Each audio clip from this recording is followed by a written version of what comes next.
Praise the lord. పిల్లరా, ప్రభు నామములో మీ అందరికీ వందనాలు చెల్లిస్తుంటున్నాను. ఈ సమయంలో కొంతవరకు చేయడం జరిగింది, మధ్యలో కరెంట్ పోయింది, మళ్ళీ ప్రారంభిస్తుంది. Okay, praise the Lord. ఈ శనివారం దినాన్ని దేవుడు మనకి ఇచ్చినటువంటి మంచి అవకాశాన్ని బట్టి దేవునికి స్తోత్రాలు చెల్లిస్తున్నాను. వాక్యంలోకి వెళ్లే ముందుగా చిన్న ప్రార్థన చేస్తున్నాను. పరిశుద్ధమైన దేవా, ఘనమైన తండ్రి, మీ పాదములకు వందనాలు, స్తుతులు, స్తోత్రాలు చెల్లిస్తున్నాము. నాయన, ఈ సమయంలో ఈ యొక్క తండ్రి కోసం ప్రార్థనలో మీరు మాతో ఏమైతే మాట్లాడాలని ఆశపడుతున్నారో మీకు దయచేయండి. ఈ పరిశుద్ధాత్మ కార్యాన్ని జరిగించి మీరు మాతో మాట్లాడమే మనం చేస్తున్నాం. ప్రాముఖ్యమైన సత్యాన్ని ప్రభు ఐదు నాన్న బయలుపరచింది. భయం పొందండి, యేసునామములో అడుగుతున్నాం తండ్రి, ఆమేన్, ఆమేన్. పిల్లరా, ఈ సమయంలో దేవుడి వాక్యాన్ని మనం పరిశీలన చేసుకుందాం. ఈ దినాన్ని దేవుని యొక్క వాక్యం యొక్క ప్రధానమైనటువంటి థీమ్ ఏంటంటే either rule or be ruled. పరిపాలించు లేకపోతే పరిపాలించబడతావు అనేటువంటి మాట. ఒకటి, పరిపాలించాలి. ఒకవేళ కానీ ఆ పరిపాలన సరిగా లేకపోతే వేరొకరికి ఇవ్వబడుతుంది, వేరొకరి చేత పరిపాలించబడతాం మనం కదండి. ఎస్, దాని మీద మనం ఈ దినాన్ని కొంత వాక్యాన్ని మనం పరిశీలన చేద్దాం. దేవుని వాక్యంలో నుంచి మనం పరిశీలన చేస్తే ఆదికాండము 1వ అధ్యాయము 26వ వచనాన్ని మనం పరిశీలన చేద్దాం. సమయంలో ఈ విషయాల గురించి ఇంతకు చాలా సమయాల్లో ఈ వచనం మీద చాలా రకాలైనటువంటి ప్రసంగాలు మనం విన్నాం. తిరిగి మళ్ళా వాటిని మనం పరిశీలన చేద్దాం. దేవుడు మన స్వరూపమందు మన పోలిక చొప్పున నరులను చేయదము. వారు సముద్రపు చేపలను, ఆకాశ పక్షులను, పశువులను, సమస్త భూమిని, భూమి మీద ప్రాకు ప్రతి జంతువును ఏలుదురుగాక అనియు పలికెను. దేవుడు తన స్వరూపమందు నరుని సృజించెను, దేవుని స్వరూపమందు వారిని సృజించెను.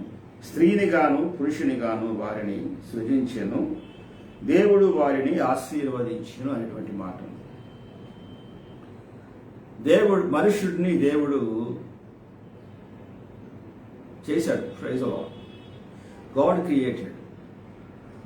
ఆ దేవుడు చేసినటువంటి విధానాన్ని కూడా వాక్యంలో చాలా క్లియర్గా వ్రాయబడింది.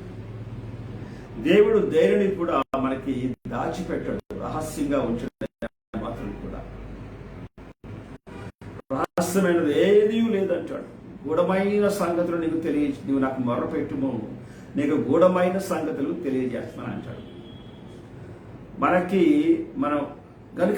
మనము గూఢమైన సంగతులు తెలుసుకోవడానికి మరొక ప్రాముఖ్యమైనటువంటి క్వాలిఫికేషన్ ఏది ఇంపార్టెంట్ అంటే నాకు మొరపెట్టుము అంటాడు. ప్రార్థన చాలా ప్రాముఖ్యమైనటువంటిది. ఈ భాగాన్ని మనం పరిశీలన చేసినప్పుడు పిల్లరా, మన పోలిక చొప్పున మన రూపమందు అనేటువంటి మాట. దేవుని పోలిక, దేవుని రూపము అనేటువంటి ఆయన చేసిన తర్వాత పిల్లరా, ఆయన భూమి మీద నరుణ్ణి చేశాడు. ఆయన ప్రైజ్ ది లార్డ్. అన్ని చేసిన తర్వాత ద లాస్ట్ డే ఆయన అన్నింటినీ పరిశీలన చేసిన తర్వాత నరుణ్ణి చేసి ఆయన ఏమన్నాడంటే, ఒక మాట ఏమన్నాడంటే, వాక్యంలో ఉన్నటువంటి మాట ప్రకారంగా 26వ వచనంలో ఏముందంటే, దేవుడు మన స్వరూపమందు మన పోలిక చొప్పున నరులను చేయడము, సముద్రపు చేపలను, ఆకాశ పక్షులను, పశువులను, సమస్త భూమి మీద ప్రాకు ప్రతి జంతువు ఏలుదురుగాక అని పలికాడు. ఈ మాట పలికినటువంటి ఈ మాటను బట్టి మనకి ఏమర్థమవుతుందంటే, దేవుడు మనిషిని ఎందుకు సృష్టించాడు అనేటువంటిది మనకు తెలియజేయబడతారు.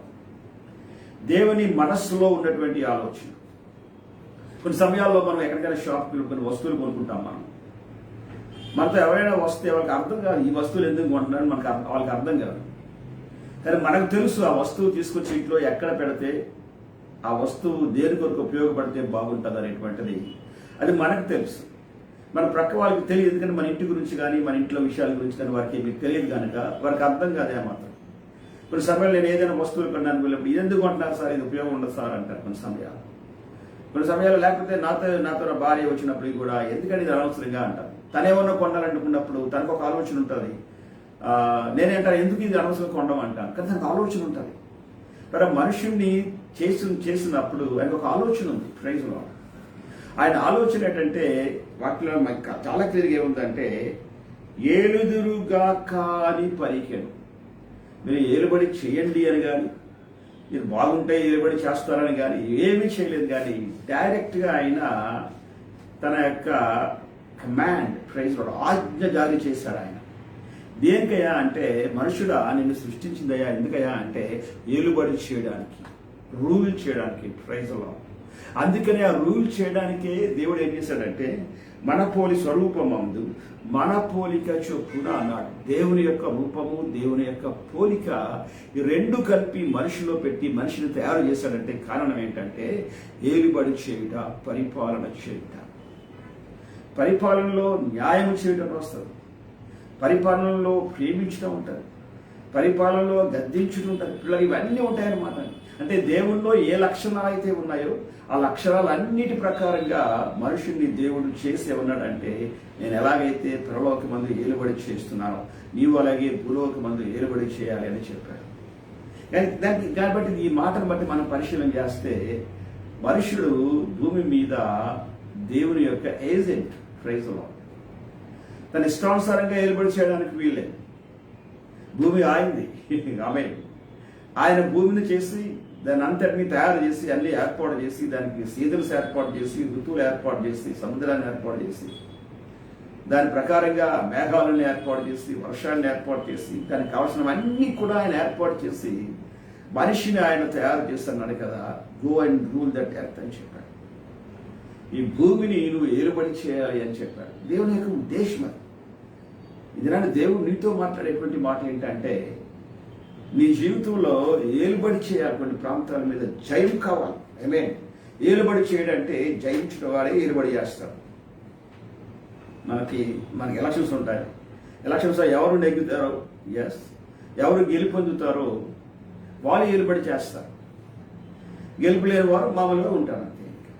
ఇది జరిగేటువంటి మామూలుగా మాట. కనుక ఏలుబడి చేసేవాడని అర్థం ఏంటంటే, గెలిచినవాడు, గెలిచేవాడు కాదు, గెలవబోయేవాడు కాదు. ఆమేన్. గెలిచినవాడు. స్తోత్రం కలిగినగా. దేవుడు ఈ దినాన్ని నీతో మాట చెప్తున్నాడు కదా. యేసు ప్రభువుని అంగీకరించావు, ఆ ప్రభువుని నమ్ముకున్నావు. నువ్వు ఆయన రక్తంలో పాపాలన్నీ కడగబడి దేవుని బిడ్డగా చేయబడ్డావు. అన్నిటినీ, పాతవాటన్నిటిని వదిలిపెట్టి ఆయన బిడ్డగా చేయబడి ఆయన కొరకు జీవించడానికి డిసైడ్ చేసుకుని నిర్ణయించుకున్నావు. కనుక నీ పని ఏంటంటే ఏలుబడి చేయుట, ఆమేన్, జయము పొందుట అనేటువంటిది. జయముగా చెప్తున్నాను అన్నమాట. ఏలుబడి చేయడానికి ప్రధానమైనటువంటి క్వాలిఫికేషన్ ఏంటంటే, ఏలుబడి చేయడానికి జయం పొందాలి. జయించువాడు ఏలుబడి చేస్తారు. ప్రైజ్ లార్డ్ కదండి. ఎస్. తర్వాత ఇంకొక మాట ఏంటంటే, ఏలుబడి చేయడానికి మాట. దీని విషయంలో మనం పరిశీలన చేస్తే పిల్లరా, ఈ ఏలుబడి లోపల రెండు ప్రధానమైన విషయాలు ఉన్నాయి. దేవుడు మనిషిని భూమి మీద ఎందుకు ఉంచి ఏలుబడి చేయమనేటువంటి పరిశీలన చేస్తే, ఏలుబడి చేసే సమయం లోపల మనిషికి ఒకటి ఏంటంటే, డిపెండ్ ఆన్ గాడ్, దేవుని మీద ఆధారపడాలి ఏలుబడి చేయడానికి. తర్వాత రెస్పాన్సిబుల్ టు గాడ్, ఏమైతే బాధ్యత అప్పగించాడో భూమి మీద ఏలుబడి చేయడానికి ఆ బాధ్యత చేయాలి.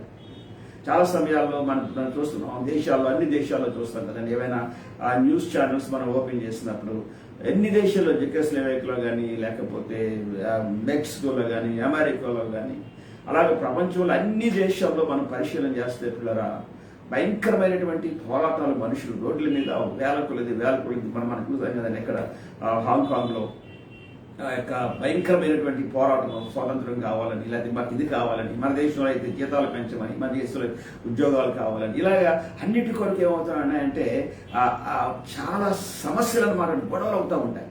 కారణం ఏంటంటే, పరిపాలనలో లోపాలు ఉండడాన్ని బట్టి ఇవన్నీ జరుగుతూ ఉంటాయి. పరిపాలనలో లోపాలు కానీ, పరిపాలనలో స్వార్థం కానీ, పరిపాలన లోపల నా మాటే జరగాలన్నటువంటి ఆలోచన కానీ, ఇవన్నీ ఏం చేస్తూ ఉంటాయంటే పరిపాలన వచ్చినప్పటికీ సమస్యలు వస్తూ ఉంటాయి. అందుకనే కంప్లీట్గా దేవుని మీద ఆధారపడి పరిపాలన చేయాలి.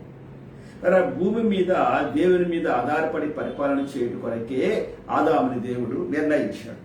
తర్వాత ఇంకొక మాట ఏమంటాడంటే, man is created for the purpose of God.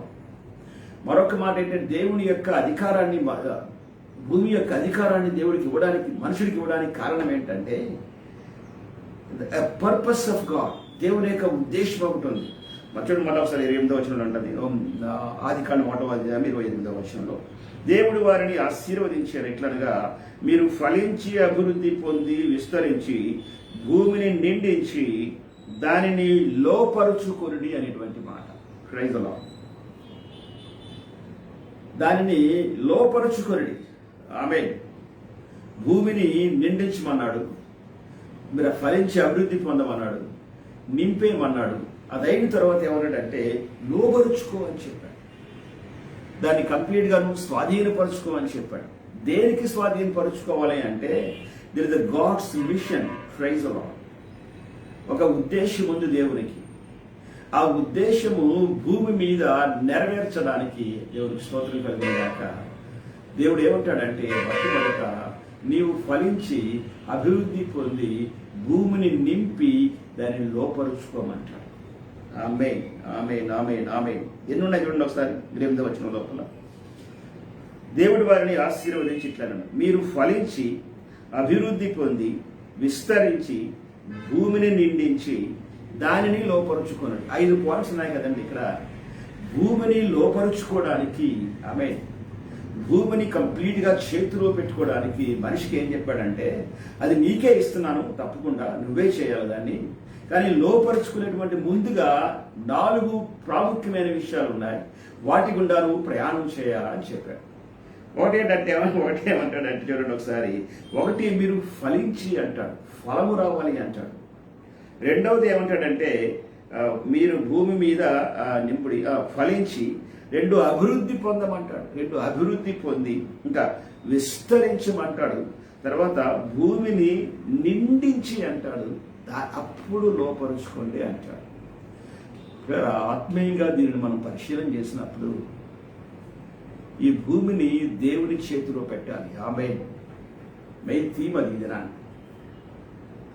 ప్రాముఖ్యమైనటువంటి దేవుని ఉద్దేశం, నువ్వు దేవుని బిడ్డగా, నిన్ను దేవుని బిడ్డగా భూమి మీద దేవుడు ఎందుకు చేశాడు అంటే నీ కష్టాలు తీసేయడానికి, బాధలు తీసేయడానికి, బాబు అని ఏడుచుకొని కూర్చోవడానికి, ఆ ఏడుచుకొని కూర్చున్నప్పుడు ఆయన వచ్చి కన్నీరు చూడడానికి, లేకపోతే ఇంకో ఎవరో వచ్చి సహాయం చేయడానికి, ఎలా జస్ట్ నిలబడి నాకు చాలా బాధలు ఉన్నాయి, దేవుడు నన్ను కనికరించాడు, సహాయం చేశాడు, ఇలాంటి పరిస్థితుల్లో ఫలానా వ్యక్తి ద్వారా దేవుడు సహాయం చేశాడు, ఇలాంటి సాక్ష్యాలు చెప్పడానికి మాత్రమే కాదు. చెప్పొద్దని చెప్పట్లేదమ్మా, ప్రేజలో చెప్పాలి, సాక్షి చెప్పాలి. దీని కొరకు మాత్రమే కాదు, ఒక ప్రధానమైనటువంటి ఉద్దేశం కొరకు దేవుడు నిన్ను నియమించాడు. ఆమె నిన్ను నిర్ణయించాడు. యవన కాలంలో నిన్ను పట్టుకున్నాడు. ప్రైజ్లో లేకపోతే కొంచెం వయసు పెద్దదైనప్పటికీ కూడా భయంకరమైనటువంటి చీకటిలో నుండి దేవుడు నిన్ను బయటకు లాగాడు. కారణం ఏంటంటే జస్ట్ నీకేదో సహాయం చేయడానికి, అవన్నీ ఏదో జరిగిపోతుంది కదా అలా బతికేసారు చచ్చిపోవడానికి కాదు. దేవుడు నిన్ను పైకి తీసుకొచ్చినటువంటి కారణం ఏంటంటే ప్రైజ్లో దేవునికి ఒక ఉద్దేశం ఉంది. ఆమె మీరు గమనించారు, ఆ భూమిని దేవుడు చేసేటప్పుడు భూమి ఏమంటాడంటే, వాక్యంలో ఉన్నటువంటి మాట ఏంటంటే, శూన్యముగాను నిరాకారంగా ఉంటే, అది లోపల అగాధ జలంలో ఉంటే దేవుని ఆత్మ దాని మీద తిరుగుతున్నాడు. దీని మీద చాలా ప్రసంగాలు మనం విన్నాం. దేవుని ఆత్మ దాని మీద తిరుగుతూ ఉన్నాడు. కారణం ఏంటంటే, ఏదైతే చీకటితో అంధకారంతో నిండిపోయిందో, లోపల మునిగిపోయిందో దాని పట్ల ఒక ఉద్దేశాన్ని కలిగి ఉన్నాడు. ఆమేన్. Praise the Lord. అయ్యా నాకేం ఉద్దేశం, నా పట్ల ఏం ఉద్దేశం ఉంటారండి, దేవుడు నేను ఎందుకు ఉపయోగపడనండి, నాకు చేత కాదండి, నాకు ఏమీ రాదండి, నేను ఏమీ చేయలేనండి అనేటువంటి ఆలోచన మనలో చాలా మందికి ఉంటారు. కానీ అలాగే ఏమీ రాదు, ఏమీ చేయలేననేటువంటి వారి గురించి మాత్రమే దేవుడు ఒక ఆలోచన కలిగి ఉన్నాడు. దేవుడికి స్తోత్రం కలుగునుగాక. ఆ దేవుని ఆలోచన విధానాన్ని మనం అర్థం చేసుకోవడం చాలా కష్టం. అందుకనే దేవుని యొక్క ఆశ ఏంటంటే, ఎక్కడైతే ఊరికిపోయి ఉంటున్నామో, ఇది నా దేవుడితో మాట్లాడుతున్నాను, చాలా ప్రాంతాల్లో మునిగిపోయావు, చాలా ప్రాంతాల్లో బయటికి రాలేకపోతున్నావు, చాలా ప్రాంతాల్లో ఫలించలేకపోతున్నావు, చాలా ప్రాంతాల్లో గెలవలేకపోతున్నావు, చాలా ప్రాంతాల్లో మనసులో ఉన్నటువంటి ఆ నింద, ఆ యొక్క నెమ్మదిని, సమాధానాన్ని కోల్పోయావు కంప్లీట్గా. మనుషుల యొక్క ఆదరణ కానీ ఎవరి ఆదరణ కూడా పొందలేకుండా కంప్లీట్గా గాయపరచబడి ఆ గాయాలతో, బాధలతో, వేదనతో, దుఃఖంతో మిగిలిపోతున్నటువంటి నీతో ఇతనాటి దేవుడు మాట్లాడే మాట ఏంటంటే, ఆమేన్, నీ పట్ల ఒక ప్రత్యేకమైనటువంటి ఉద్దేశాన్ని దేవుడు కలిగి ఉన్నాడు. దేవునికి స్తోత్రం కలుగును గాక. ఆయన ఇంకొక మాట ఏంటంటే, ఆ ఉద్దేశం ఏంటో నీకే చెప్తాడు ఆయన. చాలా మందికి అర్థం కాక ఎక్కడికక్కడికి వెళ్ళిపోతారు ప్రార్థనలకి. అక్కడికి వెళ్ళిపోయి ఇక్కడికి వెళ్ళిపోయి ఆధార పోతుంది, అమ్మా నా గురించి దేవుడు ఏమన్నాడు చెప్పండి అమ్మా అంటారు, నా గురించి దేవుడు ఏదో చెప్పండి అమ్మా అంటారు. వాళ్ళు చెప్తారు, కాదని చెప్పట్లేదు. వాళ్ళకు ఉన్నటువంటి ఆ యొక్క కొంతవరకు ఇచ్చినటువంటి ఆ యొక్క కృపావరాలు ద్వారా చెప్తారు. అంత చెప్పలేరు ఏమాత్రం కూడా. వాళ్ళు ఏదో కొద్దిగా ప్రవచించగలరు, కొద్దిగా చెప్పగలరు, కానీ ఉన్నట్టుగా పోసకొచ్చినట్టు ఏం జరిగిపోతుందో అలాంటి ఏమి చెప్పలేరు ఎవరు కూడా. అది ఒకవేళ అలా చెప్పేస్తారు అనుకున్నట్లు దట్స్ రాంగ్. ఆ చిన్నది చెప్పేగానే నీకేదో మేలు కలిగినట్టు అనిపిస్తే హ్యాపీ అయిపోయి పొంగిపోయి వచ్చేసి చాలాసేపు అలాగా ప్రార్థనది మానేసి దాని గురించి ఆలోచించుకొని కూర్చుంటాం. అది కానీ జరగలేదు అనుకోండి, ఆయన మీద ఆవిడ మీద నిందేసేస్తాం. ఆయన చెప్పాడండి, అబద్ధాలు చెప్పాడండి అని, చాలా పొరపాడండి. కాదు, ప్రవచనాలు అబద్ధాలు చెప్పబడవు. ప్రవచనాలు నిన్ను దీవించడానికి దేవుడు ప్రవచనం ఇచ్చాడు. అవతల బిడ్డ ప్రవచనం ఇచ్చిందంటే, ఇలా ప్రవచనం ఇచ్చాడంటే ఆయన దేవుని యొక్క మాట ప్రకారంగానే, దేవుని ఉద్దేశ ప్రకారంగానే చెప్పాడు ఆయన. ఎందుకంటే ప్రవచనంలో దీవెన ఉంది. కానీ ఆ దీవెనకరమైన ప్రవచనం నీ జీవితంలోకి రావడానికి నీలో ఉన్నటువంటి ప్రధానమైన ఆ ప్రవచనాన్ని లోపరుచుకోవడానికి, ప్రైజ్ ది లార్డ్, ఆ ప్రవచనాన్ని, ఆశీర్వాదాన్ని తీసుకోవడానికి ప్రధానమైనటువంటి నీ లోపల ఫలము కావాలి. హల్లెలూయా. మీరు నా యందును నా మాటలు మీ యందు నిలిచి ఉండనే కదా, ఆమేన్, మీరు ఫలిస్తారని చెప్తాడు దేవుడు. అన్నిటికీ కూడా ఒక కొన్ని రూల్స్, రెగ్యులేషన్స్ ఉంటాయి. దానికి మనం ఖచ్చితంగా ఫాలో అవ్వాలి. ఎస్ కదండి, ఎస్. కనుక ఆదామును దేవుడు అలాగా చేశాడు. ఏమంటే అలా చేయడానికి కారణం ఏంటి? తెలియదు పర్పస్. ప్రైజ్ అలా చెప్తున్నాను. మన దగ్గర వస్తున్నాడు ఈ సాగరంలో, చీకటిలో, అంధకారంలో కుమిలిపోతున్నటువంటి నీకు ఇప్పుడు చాలా సంవత్సరాలు అయిపోయింది కదా. ఎస్, చాలా సంవత్సరాలు అయిపోయింది. అయ్యా, మేము దేవుని యొక్క జవాబును మేము పొందలేకపోతున్నామండి అని అంటున్నాం అనేటువంటి ఆలోచనలకు వచ్చేసాం చాలా వరకు. బట్ ప్రైజ్ ది లార్డ్, ఆయన ఆలోచన నీ ఆలోచనతో సరి చేసుకోవడానికి ప్రయత్నం చేయవద్దు. నీ ఆలోచన ప్రకారంగా ఆయన రమ్మని పిలవద్దు. ఇంకొక సీక్రెట్ ఏంటంటే, నీకున్న ఆలోచన ప్రకారంగా ఆయన స్పందించడు. నీ ఏడుపును బట్టి, నీ వేదన బట్టి స్పందించడు ఆయన. ఆయన స్పందన వేరు. ఒకవేళ కానీ స్పందించాడు అంటే నీకేదో సహాయం కొద్దిగా అలా చేసి ఆ ఏడుపు చూడలేక కొద్దిగా ఎంతకంతలా ఇచ్చి నిన్ను ఊరబెట్టి ఊరుకోబెడతాడు నీకు. చూసారా, పిల్లల్ని ఎక్కడికైనా తీసుకొని వెళ్తే, షాప్కి తీసుకొని వెళ్తుంటున్నప్పుడు తండ్రి తల్లి యొక్క ఉద్దేశం ఏంటంటే పిల్లలకి మంచి బట్టలు కొనాలని తీసుకెళ్తారు. షాప్లోకి వెళ్ళక ముందే ఈ చిన్నోడు షాప్లో ఎలాగుంటాయి బట్టలు తెలియదు ఏమి కూడా. ఇది ఎప్పుడు కూడా పక్కన ఉన్నటువంటి ఐస్ క్రీమ్ మీదకి, లేకపోతే షాపుల మీదకి, ఆ బ్రెడ్ల మీదకి, కేకుల మీదకి తిరుగుతూ ఉంటాయి. ఇప్పుడు పిల్లలకి బ్రెడ్లు, కేకులు అంటేనే అర్థం అవుతుంది, KFCలు అంటే అర్థం అవుతుంది. మా చిన్నప్పుడు అలాగ ఉండేది కాదు. మా చిన్నప్పుడు ఎలా ఉండేది అంటే, ఎక్కడ బయటికి వెళ్తే మాకు కనబడేవి జీళ్ళు, నువ్వుండలు, పప్పుండలు, బిస్కెట్లు, బండ రొట్లు, ఇవి మాకు కనబడి అదే మేము చూస్తూ ఉండేవాళ్ళం చిన్నప్పుడు. ఇప్పుడు ఎప్పుడైనా సరే మా మనవాళ్ళతో కలిసి ఎక్కడికైనా నేను అంటే వెళ్ళినప్పుడు, మా మనవాళ్ళతో కలిసి వెళ్ళినప్పుడు నేను చూస్తూ ఉంటున్నటువంటి సమయాల్లో వాళ్ళ యొక్క చూపులు మామూలు మీద ఉండవు. వాళ్ళ ముందే చెప్పారు పలానా షాప్లో పలానా ఉంటారని చెప్పి. ఎస్, కానీ పిల్లరా, పేరెంట్స్ వాళ్ళకి ఉద్దేశం ఏంటంటే ఒక పెద్ద షాప్లో తీసుకెళ్ళి చాలా విలువైనటువంటి బట్టలు కొనాలన్నటువంటి ఆశ ఉంటుంది వాళ్ళకి. వీళ్ళకి ఆ తలంపు ఏమి ఉంటుంది అనమాట. అలాగే మనం కూడా చాలా సమయాల్లో దేవుని యొక్క ఆలోచన విధానాన్ని మనకి తెలియక మనం మర్చిపోతూ ఏం చేస్తుంటామంటే, అంటే గ్రహించలేనటువంటి పరిస్థితులకు వెళ్ళి మనం ఏమైపోతూ ఉంటామంటే, ఇది చాలు ప్రభువా, ఇది చిన్నది ఇచ్చే ప్రభువా, ఇది చిన్నది ప్రభువా అని దాని కొరకే ప్రోకలాడి ఏడుస్తూ ఉంటాం కూడా. కానీ దినాన్ని దేవుడితో మాట్లాడుతున్నాడు. నీ పక్షాన దేవుని యొక్క ప్రణాళిక అతి గొప్పది. ఆమేన్. నువ్వు దాన్ని మోకరిస్తే ప్రార్థనలో రగిలిపోవాలి. ఆమేన్. నువ్వు ప్రార్థిస్తే భూమి కంపించాలి, అది దేవుని ఉద్దేశం. నువ్వు ప్రార్థిస్తే అవతల వ్యక్తుల జీవితంలో మార్పు రావాలి, అది దేవుని ఉద్దేశం. నువ్వు ప్రార్థిస్తే సంఘానికి క్షేమం కలగాలి, అది దేవుని ఉద్దేశం. నువ్వు మాట్లాడితే అవతల వ్యక్తికి ఆదరణ కలగాలి, అది దేవుని ఉద్దేశం. నువ్వు ఎవరినైనా పలకరిస్తే ఆ వ్యక్తి గుండె లోపల గొప్ప నెమ్మది, సంతోషం కావాలి, అది దేవుని ఉద్దేశం నీ పట్ల. Praise God. కనుక దేవుని ఉద్దేశం, దేవుడు ఆదాముని చేయడం విషయంలో, మనిషిని చేయడం విషయంలో దేవుని ఉద్దేశం అనేటువంటి మాట మనం చూడగలుగుతున్నాం. God's mission is there. ఒకసారి చూడండి, గాడ్స్ మిషన్ ఏంటంటే 28వ అధ్యాయంలో ఉన్నటువంటి 28వ వచనంలో ఏముంటుందంటే, మీరు ఫలించి అభివృద్ధి పొంది విస్తరించి భూమిని నిండించి దానిని లోపరుచుకొని, తర్వాత సముద్రపు చేపలను, ఆకాశ పక్షులను, భూమి మీద ప్రాకు ప్రతి జీవిని ఏలుడని దేవుడు చెప్పాను. చూడండి, ఏలుబాటు చేయడం. ఒకటేమంటాడంటే లోపరుచుకోమంటాడు, రెండవది ఏలుబడి చేయమంటాడు. లోపరుచుకోవాలి, ఏలుబడి చేయాలి. పిల్లరా, ఈ అంటే ఈ పరిస్థితులను బట్టి మనం పరిశీలన చేసినప్పుడు మనుషుడు దేవునికి స్త్రీకి దాసుడిగా ఉండొద్దు అనేటువంటి మాట కదండి. ఎస్, ఈ లోకం మీద పాపము ఏలుబడి చేస్తూ ఉంటారు. ఈ లోకము పాపమునకు సంబంధించినటువంటి లోకం. ఒక్క చిన్న అవిధేయత ఆదాము ఆ స్థలం నుండి తరిమివేయబడ్డాడు. ఉన్నతమైనటువంటి ప్రాంతంలో ఉంచితే ఆ చిన్న అవిధేయత తరిమివేయబడ్డాడు. తరిమివేయబడిన తరువాత ఏం జరిగిందంటే, మనం పరిశీలన చేస్తే ఇప్పుడు చిన్న అవిధేయత యొక్క ఫలితం ఏంటయ్యా అంటే, వాక్యం ఏముందంటే ఆదికాండము 3వ అధ్యాయము 17వ వచనంలో ఏమంటాడంటే, నీవు నీ భార్య మాట విని తినవద్దని నేను నీకు ఆజ్ఞాపించిన వృక్ష ఫలములు తింటివి గనుక నీ నిమిత్తము నేల శపించబడి ఉన్నది. ప్రయాసముతోనే నీవు బ్రతుకు, నీ నిమిత్తము నేల శపించబడి ఉన్నది. అంతకుముందు నేల శపించబడలేదు. చీకట్లో ఉన్నదాన్ని బయటకు దేవుడు తీశాడు.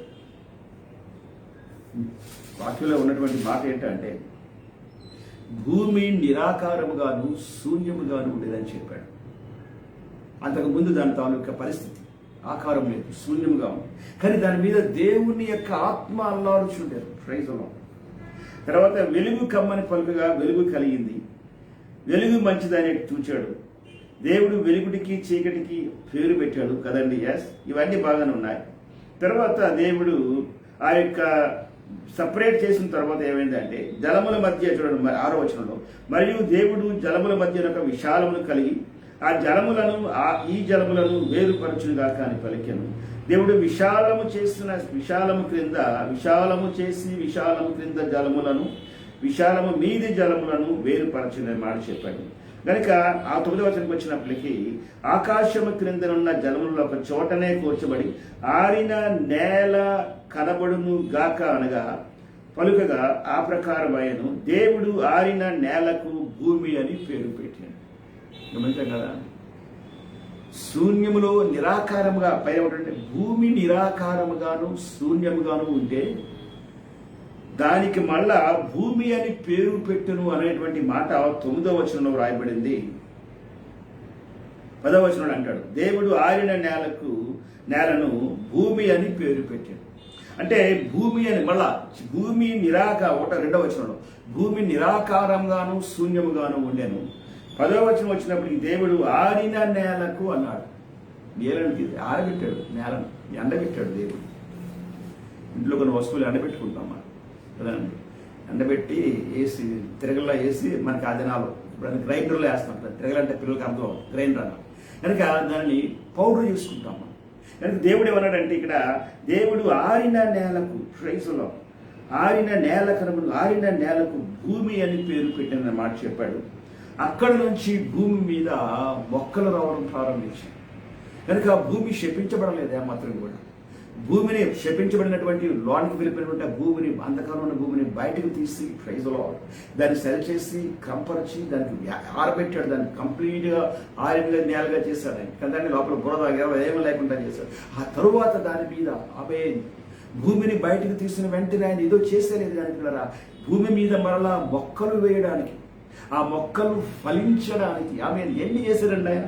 1వ, 2వ, 3వ వచనం నుంచి చూసినట్లయితే మనకి 10వ, 9వ వచనం వరకు చాలా పనులు మనం చూస్తాం ఈ సమయంలో. 2 రోజులు అంటే 2 దినములు ఆయన అనేటువంటి మాట. 2 రోజులు అంటే 28 గంటలు కాదు. ఆ దినాల్లో సూర్యుడు ఇంకా రాలేదు కాబట్టి ఒక దినములకు మధ్య లోపల సమయాన్ని మనం కట్టలేము ఏమాత్రం కూడా. ఎంతకాలం పట్టింది భూమి ఆరడానికి, ఎంతకాలం పట్టింది. 2 దినములు చూసారండి, వెంటనే మాట పిల్లరా. ఎస్, ప్రైజ్లో ఈనాడు దేవునితో మాట్లాడుతున్నాడు. పాడైపోయిన జీవితాన్ని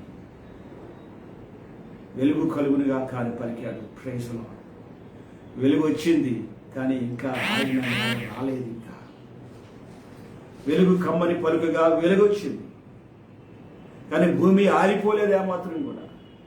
అది అయిన తర్వాత ఇంకా మంచిది అయినట్టు వేరు చేశాడు. 2 సపరేట్ చేసి చీకటిని వేరుని చేశాడు. మళ్ళీ ఆ జలములను వేరుపరచడు. అంత అయిన తర్వాత అప్పుడు 10వ వచనంలో ఆరిన నేల వచ్చింది. ప్రైజ్లో ఇన్ని చేసి ఆ నేలను ఆరబెట్టి బాగా కొంచెం డ్రై అయ్యేలా చేసి తరువాత వాటి మీద భూమి లోపల నీరు ఇంకి పోక ముందే వాటి మీద మొక్కలను మొలిపించాడు.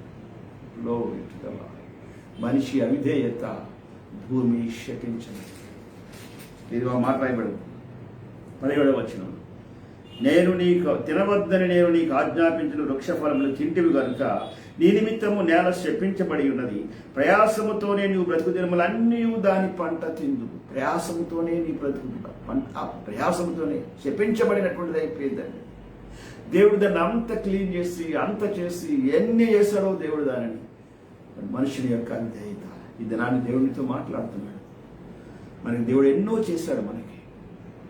మనకి ఎన్నో ఏర్పాటు చేశాడు. మన పక్షాన ఎన్ని జరిగించాడో. ఏ ప్రాంతం వారము, ఎక్కడ వారము, ఎలాంటి వారము, ఎంత భయంకరమైనటువంటి పాపములో కొట్టుకుపోయిన వారము, ఎలాంటి పాపములో నుంచి దిగజారిపోయి కిందకి వెళ్ళిపోయి నిరాకారం అయిపోయినటువంటి బ్రతుకున్నటువంటి మనలను దేవుడు తాను ప్రత్యక్షపరచుకొని యేసుక్రీస్తు తప్ప వేరొక దేవుడు లేడనేటువంటి ఒక నిశ్చయాన్ని దేవుడు మనకిచ్చి దేవుడు మనల్ని బయటకు లేవనెత్తి ఆరిన నేలగా చేసి మన మీద ఎన్ని రకాలైనటువంటి ఆలోచన కలిగి ఉన్నాడండి. దినాన్ని దేవుడితో మాట్లాడుతున్నాడు. ఇస్తాను ఎన్ని ఆలోచన కలిగి ఉన్నాడు. కానీ ఒక్క విధేయత శాపమైపోయింది. తరిమి వేయబడ్డాడు. ఆ ప్రాంతంలో నుంచి శపించబడిన ప్రాంతంలోకి వచ్చాడు. పాపము ఏలుబడి చేయడం ప్రారంభించింది. ఆ శాపం యొక్క ఫలితము కంటిన్యూ అయిపోయింది. కయ్యూరు మీదకి వచ్చింది. కయ్యూరు భాగంలో కయ్యూరు యొక్క పరిశీలన చేస్తే 4వ అధ్యాయం 11 చూసినట్లయితే ఏమంటాడంటే 11వ వచనం లోపల, కావున నీ తమ్ముని రక్తమును నీ చేతిలో నుండి పుచ్చుకున్నటకు నోరు తెరచిన ఈ నేల మీద ఉండకుండా నువ్వు శపించబడిన వాడు. నేల శపించబడింది. అందుకనే నేల మీద రక్తం అయిపోయింది. అది పైనుండి దేవుడు చూసినప్పుడు కాయలేకపోయాడు ఏమాత్రం. అందుకని శాపము కంటిన్యూ అయిపోతుంది. కొడుకు ఆదాము దగ్గర నుంచి బయలుదేరి కుమారుడి మీదకి వచ్చింది. కుమారుడు చచ్చిపోయాడు. సొంత కుమారుడిని చంపేశాడు. ఇద్దరి మధ్యలో శాంతి, నెమ్మది, ఆదాముకు అవ్వకు నెమ్మది లేకుండా పోయింది. తిరుమల వల్ల ఆ యొక్క శాపము కయ్యూరు మీద కంటిన్యూ అయిపోయింది. పిల్లరా, పాపము అనేటువంటిది భూమి మీద పరిపాలన చేయడం ప్రారంభించింది. అంతకు ముందు భూమిని ఎవరు పరిపాలించాలన్నారు? దేవుని వాక్య ప్రకారంగా 1వ అధ్యాయం 28వ వచనంలో రాయబడిన రీతిగా దేవుని ఉద్దేశ ప్రకారంగా చూస్తే ఈ భూమిని మనుషులు పరిపాలించాలి. ఇది రిప్రజెంటేటివ్ ఫర్ గాడ్. దేవుని పక్షాన్ని ఉండి పనిచేయాలి. మళ్ళీ దేవుడికి వెళ్ళి ఇలా ఉంది ప్రభు అని చెప్పాలి. వాళ్ళిద్దరూ ఫలించి అభివృద్ధి చెంది లోపరుచుకుంటే పరిస్థితి ఎలాగుంటుంది? అది దేవుని ఉద్దేశం. కానీ మనుషులు అవధేయత రావడాన్ని బట్టి, పాపం రావడాన్ని బట్టి, అపవాది ఎంటర్ అవడాన్ని బట్టి అపవాది ఏలుబడి కిందకి మనుషుడు వచ్చాడు. అందుకనే రూల్ చేయకపోతే ఇంకొక వ్యక్తి యొక్క రూలింగ్లోకి వెళ్ళిపోతాం. ఆ పాపమే నిన్ను చంపేస్తుంది. ఇలా చాలా సమయాల్లో మనం పరిశీలించినప్పుడు ఏ పాపం అయితే మనము జయించలేమో ఆ పాపము చేతే మనము పరిపాలన చేయబడతాం. ఆ పాపము వలననే మనము చంపబడతాం. ఒకసారి అంటాడు సమూయేలు అంటాడు సౌలుతో ఒక మాట అంటాడు, నువ్వు వెళ్ళి అమాలేకుల దగ్గరికి వెళ్ళి చంపే అందరినీ అంటాడు. అప్పుడు లేకుండా చేసేయమంటాడు. అమాలేకైట్స్. నిజంగా సౌలు ఆ దినాన్ని అలా మొత్తంగా చేస్తుంటే పరిస్థితి వేరుగా ఉండేదండి. అలా చేయకుండా అందులో ఉంచి బలమైన వాటిని ఉంచాడు. కొంతమందిని ఆ పశువులను ఉంచాడు, రాజును ఉంచాడు చంపకుండా. అదైన తరువాత శపించబడ్డాడు. ఆ స్థానాన్ని కోల్పోయాడు. దేవుని మాట వినలేదు కనుక ఆ స్థానాన్ని కోల్పోయాడు. ఆఖరి సమయంలో మనం పరిశీలన చేసినప్పుడు ప్రియులరా ఎంత బాధాకరమైన సంగతి ఏంటంటే, పరిశీలన చేస్తే 2వ సమూయేలు గ్రంథము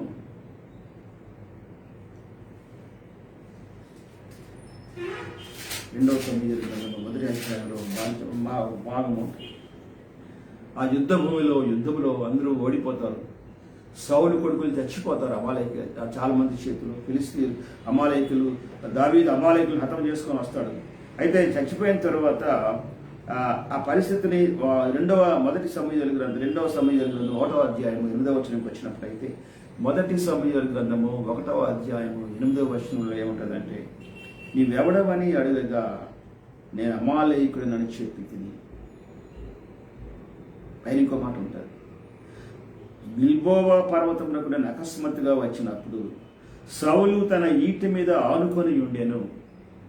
అతని రథములను రౌతులను తనను వెనువెంట తరుగుచుండుట చూచి వెనుక తిరిగి నన్ను కనుగొని పిలిచాను. సౌలు చుట్టూ ఎవరు ఉండాలంటే, సౌలు కొరకు ఏర్పాటు చేయబడినటువంటి సౌలు మనుషులే ఉండాలి. ఇశ్రాయేలీలు ఎవడో ఉండాలి ఖచ్చితంగా వెనకాతలు, సౌలు కాపుతలు చేస్తారు. ఎవ్వరు లేరు. పడిపోయాడు, గుర్రాలు పరిగెట్టి వెళ్ళిపోతున్నాయి, దాని మీద ఒరిగిపోయినాడు అనమాట. ఒరిగి ఎలాగ చూశాడు, వెనకాతలు కూడా పరిగెత్తి వస్తున్నాడు గుర్రం మీద. వాడు చూసినప్పుడు రమ్మని పిలిచాడు.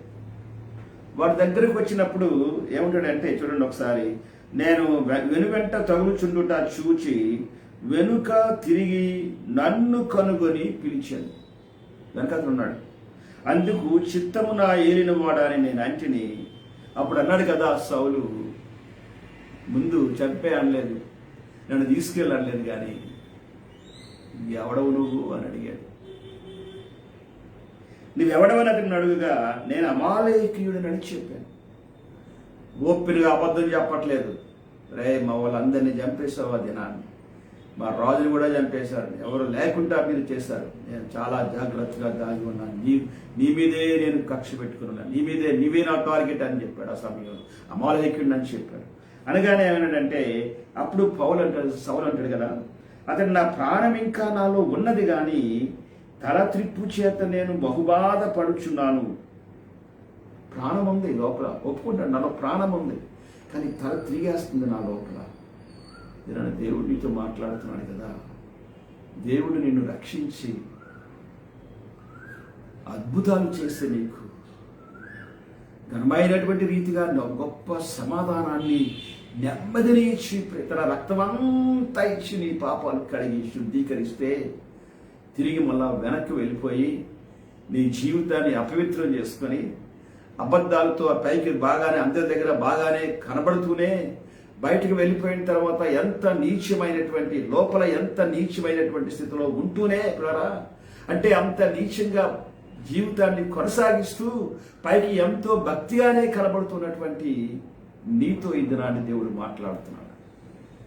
నా ప్రాణముందు లోపల ప్రభు అంటే ఆశ ఉంది, నాకు ప్రభు కావాలని ఆశపడుతున్నాను. ఎందుకంటే ప్రభు ఏంటో నాకు తెలుసు.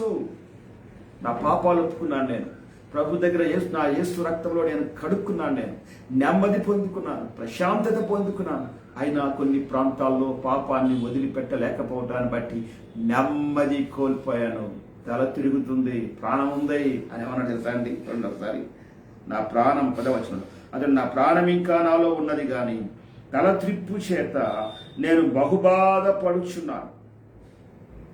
నువ్వు నా దగ్గర నిలువబడి నన్ను చంపుమని సెలవీయగా, ఇలాగూ పడిన తరువాత అతడు బ్రతుకడని నిశ్చయించుకొని నేను అతని దగ్గర నిలిచి అతన్ని చంపి తిని.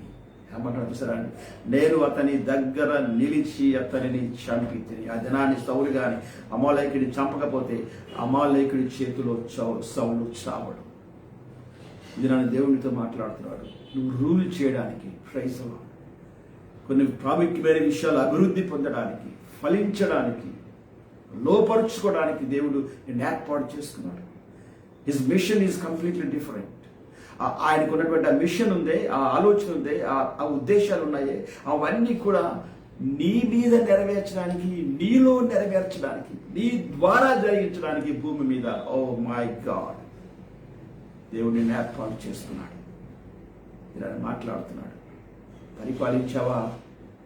అవతల వ్యక్తిని ఈజీగా తరిమి వేయగలవు అపవాదిని, లేకపోతే ఓడిపోతావా అని ఈ సమయంలో వాడు నిన్ను పరిపాలించడం ప్రారంభిస్తాడు.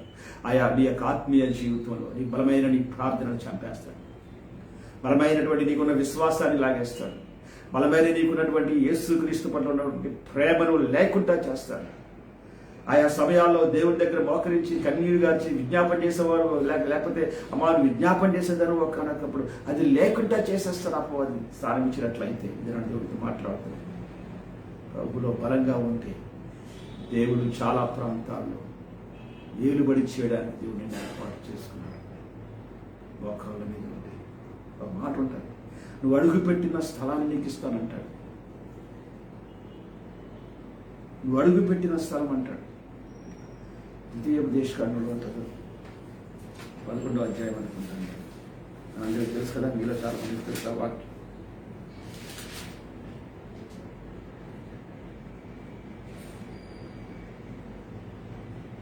నువ్వు అడుగుపెట్టు స్థలమును నేను నీకు ఇచ్చేదను అంటాడు.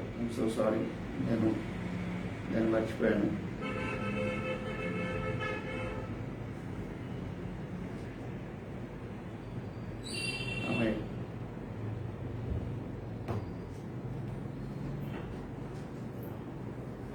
అందులో ఒక మాట ఏమంటాడంటే, నువ్వు అడుగుపెట్టు స్థలమును నీకు ఇచ్చేదను అంటాడు. అడుగుపెట్టు స్థలము అంటాడు, నీకు ఇచ్చేదను అంటాడు. ఇలా అడుగు పెట్టగానే స్థలం వచ్చేది. అడుగు పెడితే ఆ అడుగు పెట్టు స్థలము అంటాడు. అంటే స్థలములో అడుగు పెట్టాలి. నెంబర్ 1. అడిగట్టెత్తే స్థలం వచ్చేది. స్థలం మీద అడుగు పెట్టమంటాడు. దాని కన్ఫర్మేషన్ ఏంటంటే ఈ స్థలము నీకు అవ్వబోతున్నాడు వచ్చేది. కానీ ఆ స్థలం నీ చేతిలోకి రావడానికి ఆ స్థలంలో మోకాళ్ళ మీదకి వెళ్ళాలి. కాలు పెడితే నీ కన్ఫర్మ్ చేయబడుతుంది, కానీ అది నీ చేతికి రావడానికి నువ్వు మోకాళ్ళ మీదకి వెళ్ళాలి. నీ మోకాళ్ళ మీదకి వెళ్తే అది నీ చేతిలోకి వస్తుంది. విస్తారమైన శబ్దం వచ్చినట్లు, విస్తారమైన వర్షం వచ్చినట్లు శబ్దం వస్తుందని చెప్పాడు ఎవరు? ఏలియా. ఆ శబ్దం వస్తుంది, కానీ ఆ శబ్దము ప్రాక్టికల్గా పైనుండి కింద పడి ఆ భూమి మీద, ఎండిపోయిన భూమి మీద పడాలంటే కొండ మీదకి వెళ్ళి 2 మోకాళ్ళ మధ్యలో తల పెట్టి తలను 2 మోకాళ్ళ మధ్యలో సమాధి చేసుకోవాలి. ఆమె ఇలా ఫలించడానికి, అభివృద్ధి చెందడానికి, పరిపాలన చేయడానికి చాలా విషయాలు ఉన్నాయి. ఇది దేవుడితో మాట్లాడుతున్నాడు. అందుకనే రూల్ చేస్తావా, జయమని ఇదే ప్రైజ్లో జయిస్తావా, నువ్వు రూల్ చేస్తావు. లేకపోతే వేరొకరి చేత రూల్ చేయబడతావు. ఆ పాపము చేత ఏ పాపాన్ని జయించలేకపోతున్నావో ఆ పాపమే నిన్ను రూల్ చేస్తావు. ఒకసారి ఎవరు ఒప్పుకున్నాడు దగ్గరికి వచ్చి, అయ్యా నేను ఫలానా పాపాన్ని వదిలిపెట్టలేకపోతున్నానండి, ఆ పాపంలోకి వెళ్ళిపోతున్నానండి, ఆ భయంకరమైన స్థితికి నేను వెళ్ళిపోతున్నానండి, జూదాన్ని వెళ్ళిపోతున్నానండి, ఇంట్లో ఏముంటుంది పట్టుకెళ్ళిపోతున్నానండి, నాకు లోపల తెలుస్తుంది నేను తీసుకెళ్తున్నప్పుడు ఇది పొరపాటు అని చెప్పి ఒకసారి వాళ్ళ అమ్మ చేతిలో, వాళ్ళ నాన్న వాళ్ళ అమ్మగారు పెట్టిన ఉంగరాన్ని పట్టుకుపోయాడు. ఆ ప్రేమతో నాన్నగారు పెట్టుకున్నటువంటి ఉంగరం, ఆ ఉంగరాన్ని తీసుకెళ్ళిపోతుంటుంటే మధ్యదారిలో నాకు అనిపిస్తుంది, అయ్యో నేను ఏం చేస్తున్నాను ఈ పని, మా అమ్మ ఉంగరం ఇది, మా నాన్న ప్రేమతో మా అమ్మకి ఇచ్చాడు ఈ కానుక, నేను తీసుకుని వెళ్ళిపోతున్నాను, అయ్యో అనిపిస్తున్నాడు, కానీ వెళ్ళిపోతున్నాడు అంతేనమాట. తరిమి వేయబడుతున్నాడు. దాంతో అమ్మేశాడు, దాన్ని తీసుకుని వెళ్ళి జోదంలో పెట్టేసి ఓడిపోయాడు, కోల్పోయాడు. చాలా కాలం ఇంటికి రాలేదు. వాళ్ళ అమ్మ వెతుక్కుంది, ఉంగరం లేదు, వాళ్ళ నాన్నకి చెప్పింది ఇలాగ అయిందని చెప్పేసి. వాళ్ళిద్దరూ దుఃఖపడ్డారు, ప్రార్థించడం ప్రారంభించారు. ప్రభువా నా కొడుకు ఎక్కడ ఉన్నాడో నాయన, ఉంగరం ప్రాముఖ్యం కాదు నాయన, నా కొడుకు ప్రాముఖ్యం ప్రభు అని ఏడుస్తే దేవుని మహాకృపను బట్టి తల్లిదండ్రుల యొక్క ప్రార్థన చేయడం అంగీకరించి వాళ్ళ జీవితంలో ప్రాంతంలో పశ్చాత్తాపం కలిగితే ఇంటికి వచ్చాడు. వాళ్ళ నాన్నగారు వాళ్ళ అమ్మగారు కాళ్ళు కొట్టుకొని క్షమించమన్నారు. వాళ్ళు అన్నారు కదా, ఏం పర్వాలేదు నాన్న, నువ్వు బయటికి రావడం మంచిదని చెప్పారు. ఆ తర్వాత ప్రభు దగ్గరికి వచ్చాడు, సమాధాన పడ్డాడు. మళ్ళా తిరిగి ఆలోచనలోకి వెళ్ళిపోతున్నాడు. ఆ మీటింగ్ నేను వెళ్ళినప్పుడు ఆ మీటింగ్ మా దగ్గరికి వచ్చి, అయ్యా అంకుల్ ఏం చేయమంటారు అంకుల్, ఈ ప్రాంతంలో ఓడిపోతున్నాను నేను,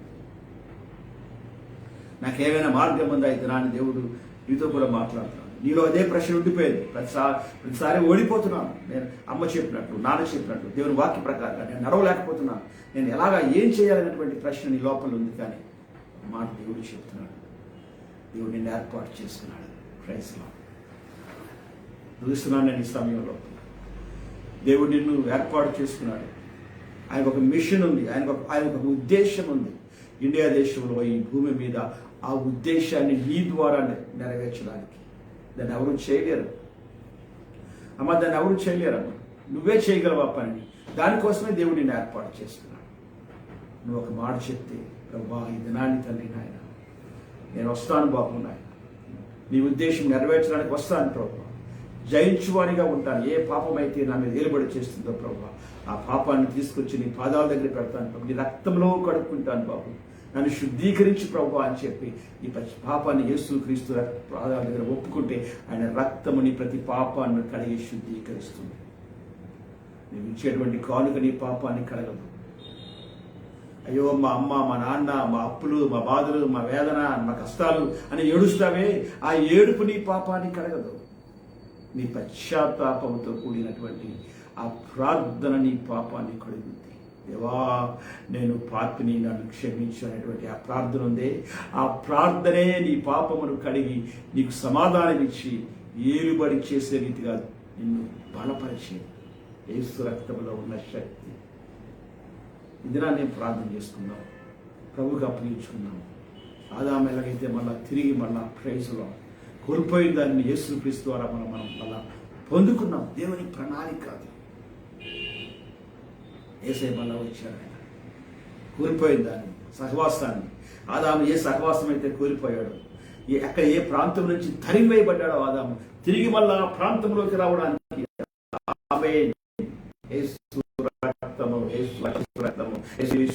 నామముల కంటే పైనామము యేసుక్రీస్తు నామము. Praise God. ఇది నన్ను దేవుడు నేను ప్రత్యేకంగా ఏర్పాటు చేసుకున్నాను. ప్రార్థన చేసుకున్నాం, కళ్ళు మూసుకున్నాను. ఈ సభలో ఒక మాట చెప్తాం. ప్రభువా, దేవా నువ్వు నాకు అప్పగించిన పనిని ప్రభువా నేను చేయడానికి సిద్ధంగా ఉన్నాను ప్రభువా. నాయన కొన్ని సమయాల్లో కొన్ని ప్రాంతాల మీద నాకు జయం రావట్లేదు ప్రభువా. దేవా లోపల పాపం ఉంచుకొని పైకి నాయన సేవకుల్ని మోసం చేస్తున్నాను, తల్లిదండ్రులను మోసం చేస్తున్నాను, సంఘాన్ని మోసం చేస్తున్నాను ప్రభువా. నన్ను క్షమించు నాయన. ఇది మీద ఎప్పుడు అలా చేయను ప్రభువా. నాయన మీ కొరకు నమ్మకంగా ఉంటాను ప్రభువా. Help me lord, wash me and clean me lord అనేటువంటి ప్రార్థన నువ్వు చేసినట్లయితే దేవుడు నీ పక్షాన్ని గొప్ప కార్యం చేస్తాడు. ఈరోజే దేవుడు నీకు ఇవ్వాల్సినటువంటి పనంతా తిరిగి మళ్ళీ నీకు అప్పగిస్తాడు. ప్రార్థన చేసుకుందాం. పరిశుద్ధమైన దేవా, ఘనమైన తండ్రి, మీ పాలనకు వందనాలు, స్తోత్రాలు చెల్లిస్తున్నాను తండ్రి. మీ కృప కొరకు వందనాలు. ఇదిగో ప్రభువా నాయన, మీరు ఇచ్చినటువంటి సహాయాన్ని బట్టి మీకు స్తోత్రాలు చెల్లిస్తున్నాం. వాక్యంలో మీరు ఇచ్చారు ప్రభువా నాయన. దేవా నువ్వు పరిపాలన చేయాలి, లేకపోతే పరిపాలన చేయబడతామని సెలవిచ్చారు. నిజమైన ఆయన ఆయా సమయాల్లో ప్రభువా మేము పాపాన్ని జయించలేకపోవటాన్ని బట్టి ఆ పాపమే మా మీద ఏలుబడి చేస్తుంది నాయన. ఈ సమయంలో మీరు మాట్లాడారు. యేసుక్రీస్తు రక్తము ప్రతి పాపము నుండి విడిపించినటువంటి మాట మరొకసారి మాకు జ్ఞాపకం చేస్తారు. మీకు వందనాలు.